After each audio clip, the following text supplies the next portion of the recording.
Julia Barreto, inaming ultimate crush niya noon pa si Paolo Avellino.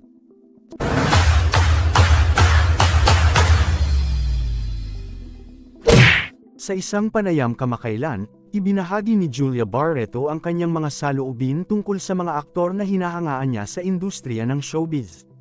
Sa nasabing panayam, dumaan sa paksa ang ilang pangalan ng mga artist na gusto niyang makatrabaho, at isa sa mga prominenteng pangalan na kanyang nabanggit ay si Paolo Avellino.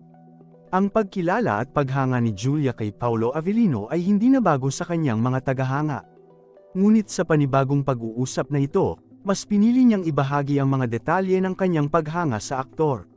Ipinahayag ni Julia na ang isa sa mga dahilan kung bakit siya naiintriga at humahanga kay Paolo Avellino ay ang kanyang malinis na imahe at kaakit-akit na anyo.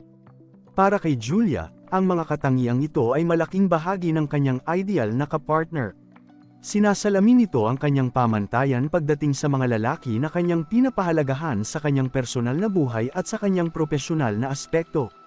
Minsan na ring nabanggit ni Julia ang kanyang paghanga kay Paolo Avellino sa isang panayam sa telebisyon. Sa isang episodyo ng popular na talk show na Gandang Gabi Vice, tinalakay nila ang tungkol sa mga crush ng mga kilalang personalidad sa showbiz.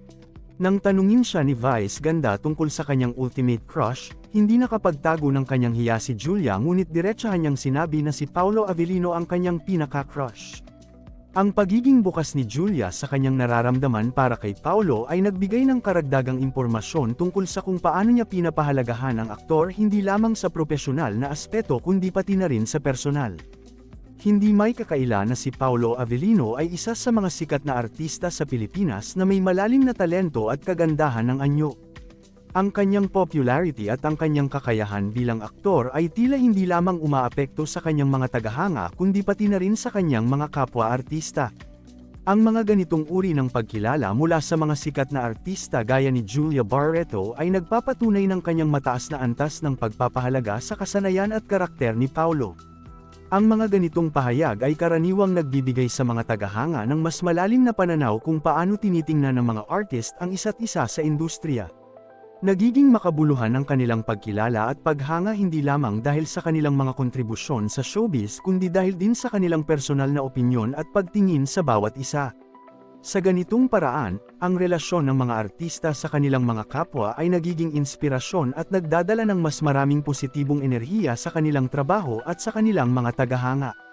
Bilang isang public figure, ang pagbibigay ng mga ganitong klaseng pahayag ay nagbibigay daan para sa mas malalim na pag-unawa sa kanilang mga personal na paniniwala at paghahangad. Ang pag-amin ni Julia Barreto ng kanyang paghanga kay Paolo Avellino ay hindi lamang nagpapakita ng kanyang respeto sa talento ng aktor kundi pati na rin sa kanyang personal na interes sa kanya bilang isang individual. Sa katunayan, ang mga ganitong pahayag ay nagbibigay rin ng pagkakataon sa mga tagahanga na mas makilala ang kanilang mga iniidolo sa isang mas personal na antas. Sa huli, ang pagtalakay sa mga ganitong uri ng paksa ay nagpapatunay ng kahalagahan ng pagkakaroon ng bukas na komunikasyon sa pagitan ng mga artista at ng kanilang mga tagahanga. Ang mga simpleng pahayag ng paghanga ay maaaring magbigay inspirasyon sa iba at magdala ng mas maraming positibong pagbabago sa industriya ng entertainment.